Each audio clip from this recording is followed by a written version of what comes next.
Selamat pagi pemirsa, apa kabar Anda di pagi hari ini? Senang sekali, saya Graciela Taime dapat menjumpai Anda dalam Berita Papua.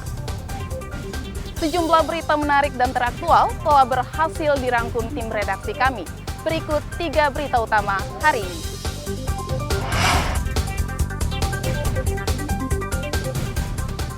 Pemerintah pusat didesak segera mengajukan protes ke Papua New Guinea terkait penembakan nelayan di Merauke.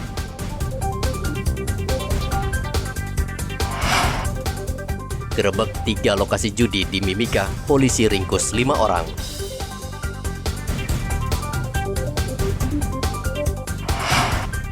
Penjabat gubernur salurkan bantuan untuk korban banjir Sorong.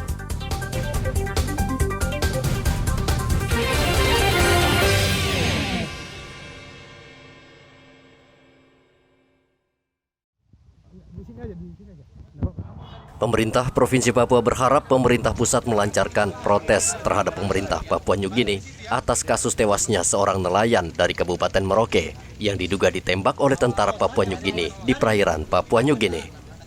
Kepala Badan Pengelolaan Perbatasan Papua Susana Wanggai juga meminta pemerintah berkomunikasi intensif dengan pemerintah PNG karena hingga saat ini status 2 kapal nelayan yang di PNG belum jelas. Informasi itu kita sudah teruskan langsung kepada perwakilan pemerintah kita di Papua New Guinea, dalam hal ini Kedutaan Besar Indonesia di Port Moresby dan Konsulat Republik Indonesia di Vanimo, dan mereka sudah telusuri dan kemudian mereka koordinasi dengan otoritas terkait di Papua New Guinea. Jadi sampai saat ini kita masih menunggu, tentu kita masih menunggu keberadaan 2 kapal, itu yang paling penting. Kita masih menunggu di mana 2 kapal itu. Jadi dari pemerintah kita sama-sama berdoa ya, semoga ada konfirmasi dan kejelasan dari pemerintah Papua New Guinea. Sikap dari pemerintah provinsi seperti apa, Bu? Ya tentu kalau kita lihat seperti begini, mereka kan sudah masuk sampai di wilayah Papua New Guinea. Ya, kalau sampai masuk wilayah Papua New Guinea memang salah seperti itu. Tetapi kita juga melihat ini tidak manusiawi kalau di perondong atau ditembaki seperti itu. Jadi tentu kita pemerintah daerah kita akan mendorong untuk bagaimana pemerintah bisa membuat protes keras terhadap pemerintah Papua New Guinea.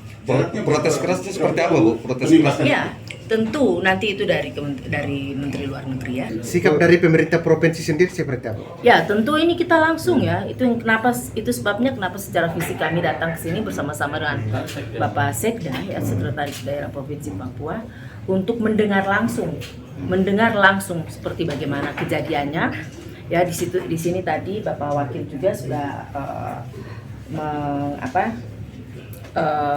menghadirkan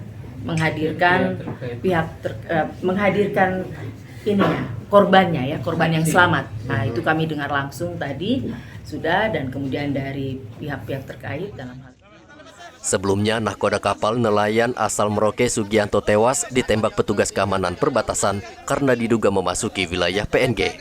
Selain itu, 2 kapal nelayan Indonesia saat ini juga statusnya belum jelas karena diduga ditahan pihak berwenang PNG. Muhammad Ridwan melaporkan dari Merauke, Papua.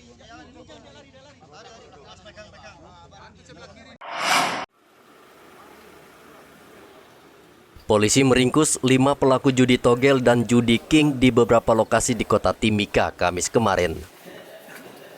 Tim Opsnal Reskrim Polres Mimika bergerak ke sejumlah lokasi lalu menangkap 5 tersangka di beberapa lokasi, yakni Lorong Konika, Jalan Cendrawasih, dan Jalan Bayangkara Koperapoka, Jalur 2. Polisi juga menyita uang 10 juta rupiah beserta peralatan judi, seperti papan kayu, bantalan cap, mikrofon, serta kupon judi king. Dalam sepekan, Polres Mimika menutup 4 praktek perjudian di Timika.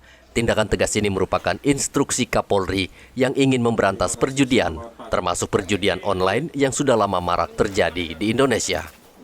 TKP di Jalan Bougainville, Lorong Konika, Timika. Itu judi jenis king dengan pelaku berinisial JO alias J dengan barang bukti uang yang diamankan 1.156.000 ya, jenis king. Nanti kami sampaikan barang buktinya. Yang kedua LP616, itu TKP-nya di SP3, Jalan Cendrawasih SP3 jalur 5, dengan tersangka inisial MS dan AS, dengan barang bukti uang tunai 994.000, kemudian ada papan kayu yang depan rekan-rekan, bahan papan kecil, jerigen, bantalan stempel, mikrofon, dan gundul kupon judi king. Kemudian LP ketiga, LP617, itu TKP-nya di Koprapoka jalur 2 Timika, dengan pelaku inisial DK alias D, dengan barang bukti uang tunai yang diamankan 211.000. Kemudian yang terakhir LP619, TKP di Jalan Bougainville, ini TKP berjudi dengan jenis toto gelap atau togel, dengan uang tunai yang diamankan 6.740.000, dengan tersangka inisial B. Kelima pelaku dijerat pidana perjudian dengan ancaman hukuman hingga 10 tahun penjara dan denda hingga 25 juta rupiah. Perjudian di Timika memang marak, petugas kerap merazia dan menangkap para pelaku, namun perjudian tetap marak. Dari Mimika, Papua, Igobat Momolin melaporkan.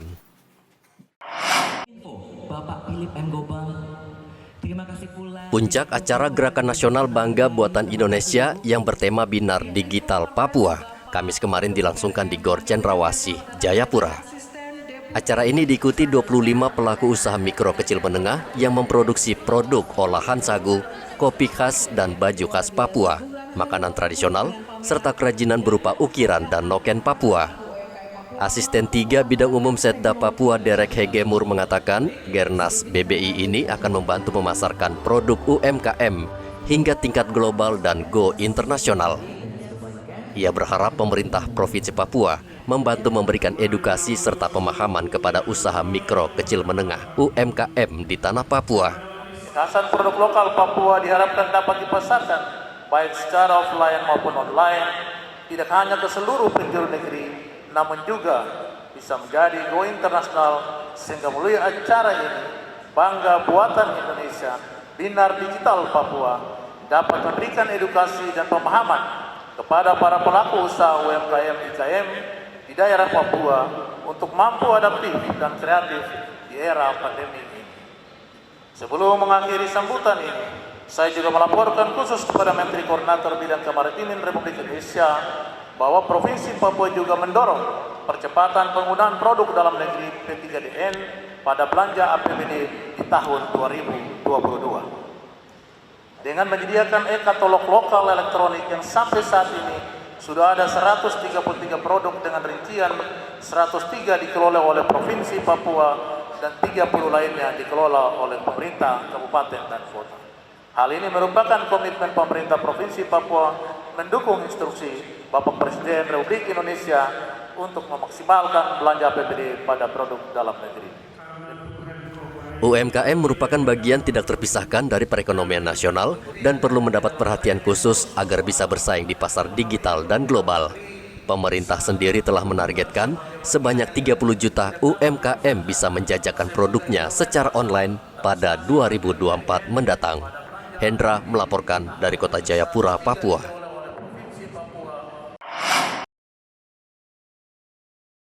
Hingga saat ini Jalan Basuki Rahmat di Kota Sorong masih tergenang banjir, namun air sudah tidak setinggi pada waktu kemarin.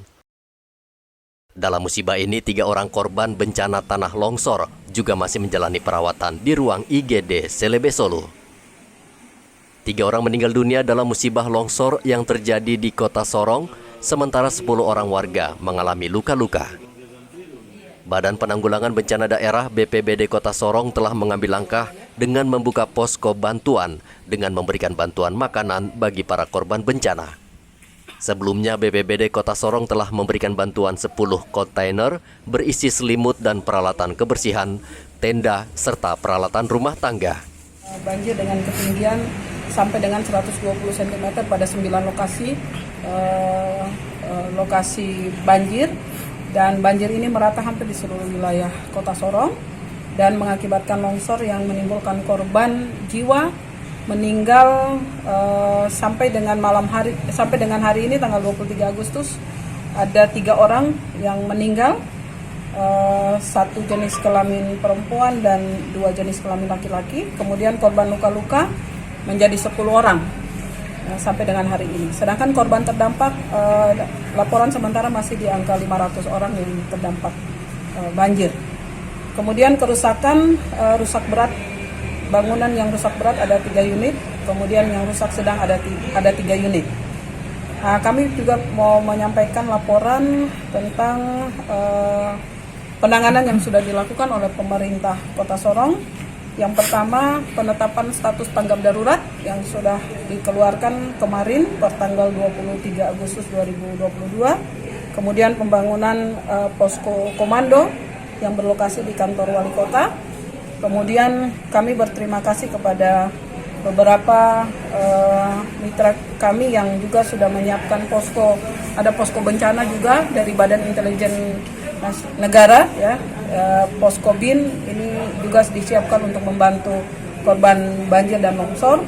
Kemudian ada posko pengungsian yang sampai dengan saat ini terdata di kami ada 5 posko pengungsian. Yang pertama di SMP Muhammadiyah Kilo 10, kemudian di Kelurahan Plasabi, Kelurahan Kladuku, di Jalan Arteri, kemudian ada di belakang Mega Mall. Kemudian ada beberapa dapur umum yang atas inisiatif warga disiapkan untuk menyiapkan makanan bagi para korban bencana. Pemerintah Kota Sorong sudah menetapkan status tanggap darurat bencana sejak tanggal 23 Agustus lalu. Topan melaporkan dari Sorong, Papua Barat.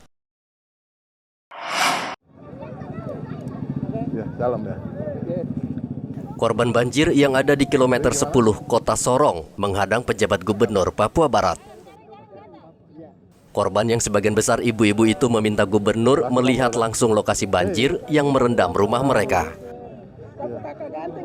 Penjabat gubernur bersama penjabat wali kota berdialog dengan warga dan memberi bantuan sembako pada korban banjir. Jadi artinya bahwa ini sudah kami responsif, artinya cepat. Ketika kejadian subuh, saya setelah pelantikan pejabat 3 bupati dan wali kota, itu sorenya saya sudah tiba di sini dengan perangkat kita. Jadi kami langsung koordinasi untuk bagi tugas dalam rangka menangani ini. Itu sama dengan kami menangani di Teluk Undama juga begitu. Hari ini subuh kejadian, siang kapal sudah tiba di sana dengan perlengkapan dan peralatan. Kalau jadi artinya ini dari sungai ini dengan erosi, Pak. Kalau akibat erosi apa kira-kira yang harus disolusikan?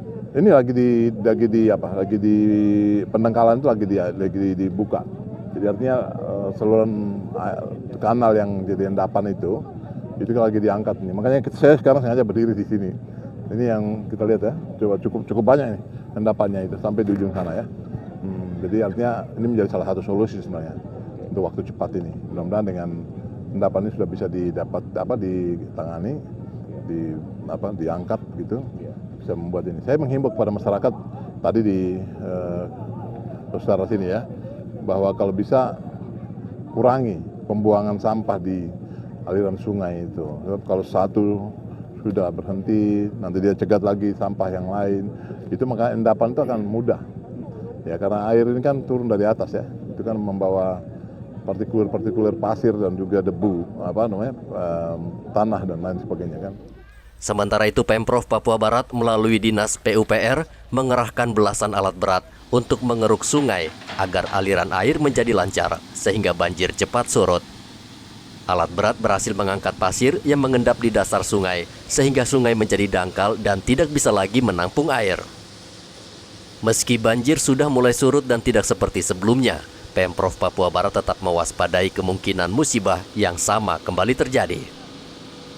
Kepala Dinas PUPR Papua Barat, Yohanis Momot, mengatakan pihaknya telah bekerja sesuai tanggap darurat yang dikeluarkan Pemprov Papua Barat dan langsung melakukan pengerukan sungai sebagai langkah jangka pendek. Daerah ini merupakan daerah keluarnya air dari sekitar PLTD dan Melati ya, semua di sana, Melati Raya semua keluar di sini. Setelah kami lihat bahwa memang banyak sekali pendangkalan di sini, sudah terjadi pendangkalan yang luar biasa sehingga air yang seharusnya cepat begitu banjir keluar cepat, dia sulit untuk keluar karena pendangkalan di daerah muara ini, begitu itu yang mungkin kami lakukan. Dan kami ada beberapa wilayah lagi seperti tadi di Kilo 14, di stadion, di belakang Yuti itu kita sekarang ada mobilisasi alat untuk mengerjakan karena rata-rata di daerah Sorong Timur ini kemarin memang seluruhnya banjir. Terima kasih banyak untuk para kepala dinas yang sekarang ada di sini, pemerintah provinsi. Kami mohon minta terima kasih banyak untuk bisa hari ini turun untuk di lapangan dan lihat kami yang ada di masyarakat yang berdomisili di tempat kami. Ya. Kalau bisa ya tempat kami minta supaya dibenahi. Untuk jangka panjang, Dinas PUPR akan melebarkan sungai dan membuat drainase serta pengerukan secara rutin. Selain itu, Dinas PUPR juga akan membangun rumah warga yang rusak terkena longsor. Topan melaporkan dari Sorong, Papua Barat.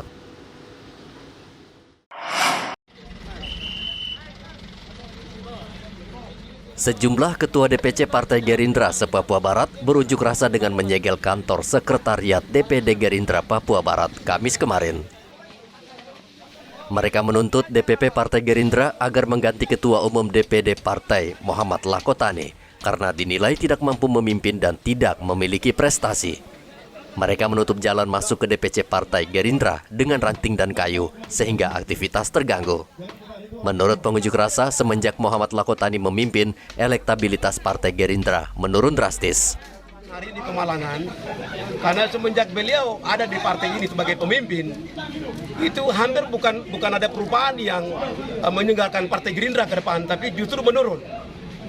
Dari mulai kepemimpinan Bram, itu hampir kita targetnya Partai Gerindra ini naik sekali.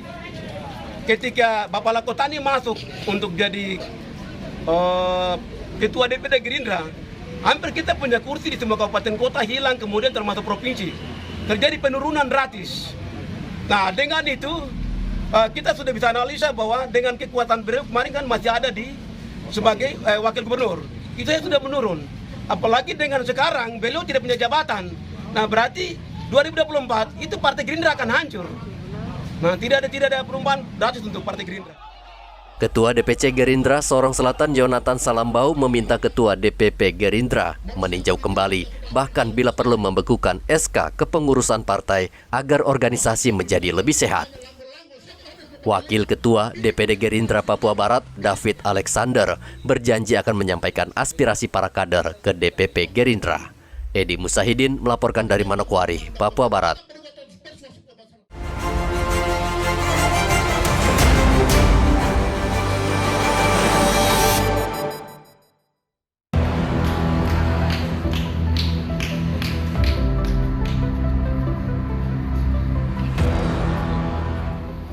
Polisi berhasil mengungkap kasus pembunuhan terhadap Amel, wanita panggilan yang dipesan melalui aplikasi di sebuah hotel di kota Jayapura. Dalam waktu kurang dari 24 jam, Polresta Jayapura Kota meringkus pelaku bernama Noval Arfandi di rumahnya di daerah APO Kota Jayapura. Peristiwa bermula ketika korban meminta uang kepada pelaku sebelum berkencan di kamar sesuai kesepakatan sebesar Rp500.000. Namun pelaku hanya memiliki uang Rp100.000 dan korban menolak. Lalu dalam keadaan mabuk, pelaku menganiaya korban hingga meninggal dunia di tempat kejadian perkara.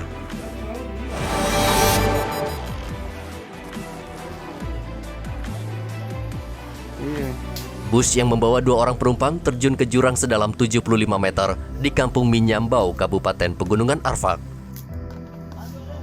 Kondisi mobil rusak parah karena perbenturan batu dan pepohonan di sekitar lokasi. Kecelakaan itu menyebabkan 1 orang tewas di tempat, sedangkan 2 penumpang lainnya belum diketahui keberadaannya. Korban yang tewas langsung dievakuasi tim SAR ke Rumah Sakit Pratama Warmare, Manokwari.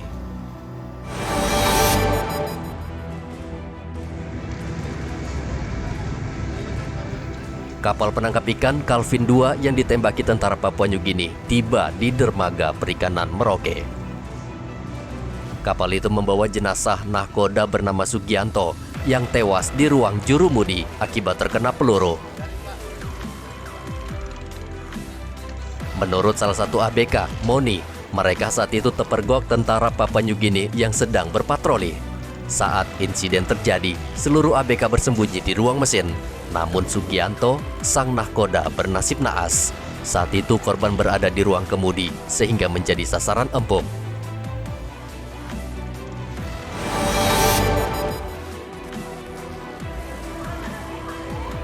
Kapal motor Purnama dan kapal motor Cahaya Al-Rahim terbakar saat berlabuh di Pelabuhan Asgon, Kabupaten Mapi. Sumber api diduga berasal dari KM Purnama yang kemudian merambat ke KM Cahaya Al-Rahim yang bermuatan bahan bakar minyak. Dalam kebakaran tersebut, 2 awak kapal Cahaya Al-Rahim meninggal dunia, sementara 12 ABK lain berhasil menyelamatkan diri dan 3 ABK hilang.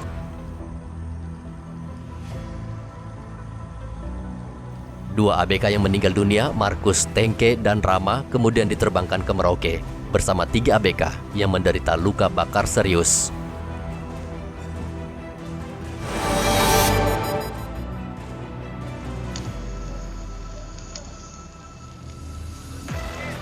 Mobil pickup ini hangus terbakar saat si pemilik baru saja mengantar kayu sebanyak 1 kubik ke sebuah lokasi proyek.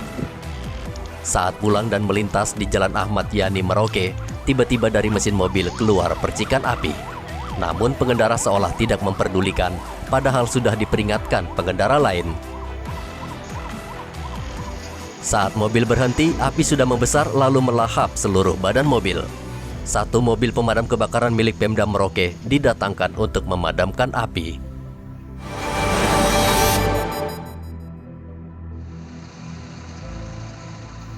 Antrean panjang mobil masih saja terlihat di 2 SPBU di Jalan Ahmad Yani dan di Jalan Para Komando, Merauke.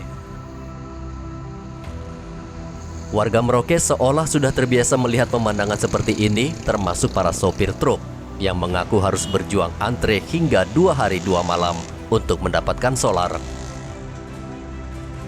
Entah kapan antrean kendaraan untuk mendapatkan solar di SPBU ini akan berakhir karena sudah sekian lama pasokan BBM di Merauke kembang kempis.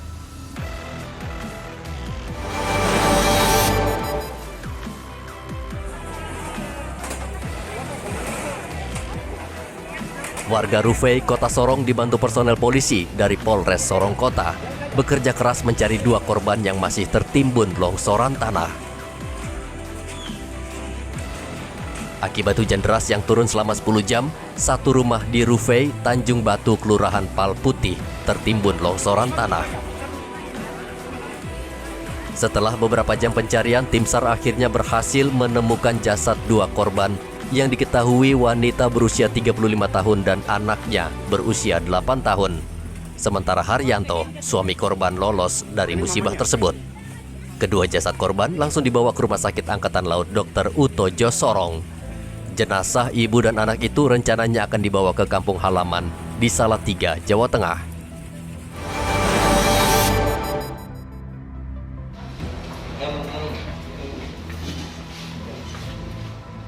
Satuan Reserse Narkoba Polres Manokwari menggagalkan penyelundupan narkoba jenis ganja dari Papua New Guinea. Polisi menyita barang bukti ganja seberat 500 gram dan meringkus 6 orang tersangka. Penangkapan ini merupakan yang terbesar di Manokwari selama 2 bulan terakhir. Awalnya polisi meringkus 2 tersangka di Jalan Esau Sesa dengan total barang bukti ganja seberat 13 gram. Namun dalam pengembangan, Polres Manokwari menangkap lagi 2 tersangka lain di Gunung Salju Amban. Kali ini barang bukti yang disita jumlahnya lebih besar, yakni ganja seberat 500 gram. Lalu berturut-turut ditangkap lagi 2 tersangka yang kedapatan membawa ganja siap edar.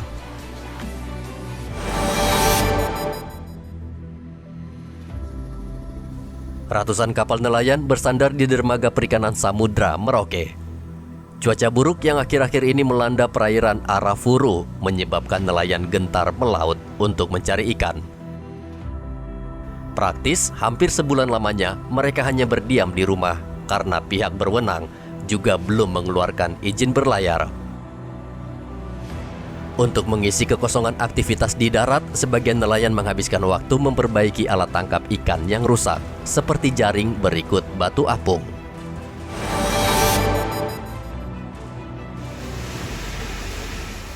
Akibat keterlambatan pasokan, harga cabai di pasar sentral Timika mulai naik. Selain terlambat, pasokan cabai juga berkurang karena petani mengalami gagal panen akibat curah hujan yang tinggi. Saat ini cabai di pasar sentral Timika dijual Rp130.000 per kilogram dan sebagian besar adalah cabai lokal. Padahal sebelumnya cabai dijual Rp100.000 per kilogram. Sementara harga bawang merah sejauh ini masih normal.